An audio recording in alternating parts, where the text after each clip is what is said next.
là, depuis quelques 2 ans, 3 ans, on ne vous voit plus sur la scène. C'est vrai en fait parce que j'étais longtemps absent du pays. Je viens d'arriver en mois de décembre, fin décembre. Et ben voilà, maintenant je veux marquer mon retour, mais pas sur les podiums parce qu'en ce moment je commence à déléguer. Du mannequinat, vous aviez un peu une association qui s'intéressait un peu au social. Effectivement, il y avait l'association Cœur d'enfants que j'avais créée ici à Saint-Louis. C'était pour venir en aide les enfants en situation précaire. Mais à un certain moment, comme une association, on ne peut pas le faire seul. Finalement, j'étais un peu découragée, quoi.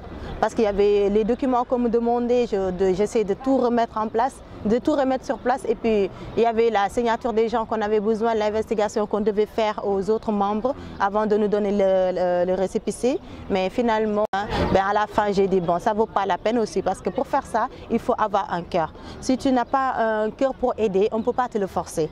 Donc, c'est ça que j'ai pu comprendre. Et après, voilà. Il y avait un peu une petite histoire un peu triste, d'une nouvelle sur une mannequin, l'affaire Yacine Bar. Je disais qu'il y avait quelques années de cela, il y avait une histoire de Yacine Bar, un mannequin annoncé mort, mais le lendemain on s'est rendu compte que c'était un canular. Dans la vie, moi ce qui me tue toujours c'est la gentillesse. Moi je suis trop gentille. Et comme on dit en général, trop gentil, trop con. Parce que les gens en abusent parfois de ta gentillesse. Mais cette histoire-là, franchement, je ne veux pas aller plus loin puisque c'est de l'histoire ancienne. Les gens en ont parlé, j'ai entendu n'importe quoi dans ça, mais j'accepte, c'est pas grave, Dieu merci. C'est juste ce que j'ai voulu faire du bien. Je préfère en rester là et ne pas trop m'avancer dessus parce que puisque les Sénégalais ont oublié, donc mieux vaut qu'on oublie ensemble. Oui, les Sénégalais l'ont oublié, mais moi depuis lors, j'étais traqué un peu partout. Hein. C'est finalement aujourd'hui que j'ai l'occasion vraiment de t'avoir ici. Hein. Donc, mais moi aussi pareil, de toutes sortes de noms. Donc, mais quand même, c'est pas grave. Yacine, moi, je l'avais considéré toujours comme une sœur. Et en général, quand on te demande un service, toi, moi, j'ai toujours le plaisir de le faire. Et franchement, c'était un service qu'elle m'avait demandé et que j'avais fait. Tout est retourné contre moi. Elle n'a pas été là à prendre ma défense. Donc, le service, c'était quoi? C'était de créer je ne sais pas. Le but, c'était pas de chercher le buzz. C'était autre chose, mais pas le buzz. Mais comme on dit, parfois, on est là à penser à ça, alors qu'autre chose peut arriver. C'est mieux. Alors, Eva Chon aussi, on a appris qu'elle était dans un mariage, divorce, mariage. Bon, finalement, c'est quoi cette histoire? Mais c'est pas une histoire, j'ai été mariée. J'ai été mariée comme toutes les femmes. Je suis une femme qui est appelée à avoir un mari, des enfants, tout, c'est normal. J'avais vu un homme, donc mais on reste toujours dans de bons termes. C'est mon ami, donc voilà. On n'a pas de problème, franchement. Ça n'a pas marché, puis c'est la vie qui est comme ça. Moi, je peux rien. Alors, dans ton périple international, c'était New York, Paris, Italie. Alors, dans ces différents pays, quelles sont ta carrière? Franchement, j'en ai eu beaucoup. J'en ai eu beaucoup, et surtout au niveau de Paris.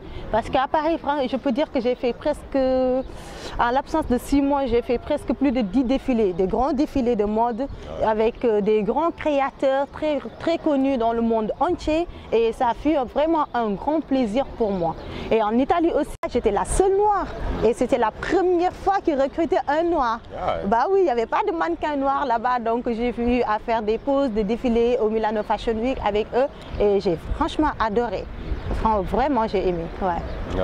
Aujourd'hui, donc, c'est le grand retour. Passion, mais il y a l'âge aussi, quoi. Et maintenant, je me dis que je suis en phase de retraite. Pour moi, dans ma tête, c'est comme ça. Mais non, mais non, c'est pas très tôt. Pour moi, c'est comme ça.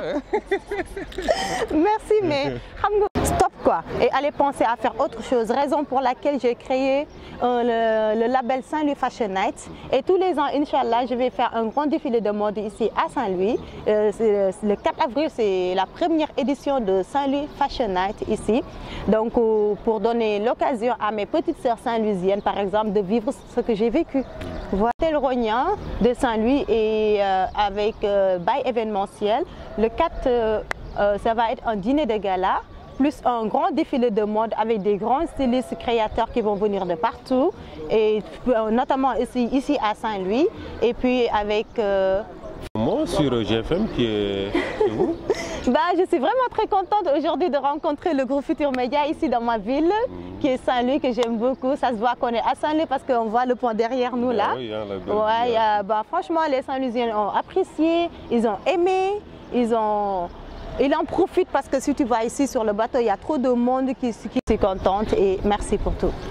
Merci Eva. Merci à toi Arona. Je rappelle aux internautes que nous recevions aujourd'hui pour votre émission 13 minutes pour convaincre, Eva Chon, ex-mannequin. Ouais. Rendez-vous la semaine prochaine. Merci. Merci.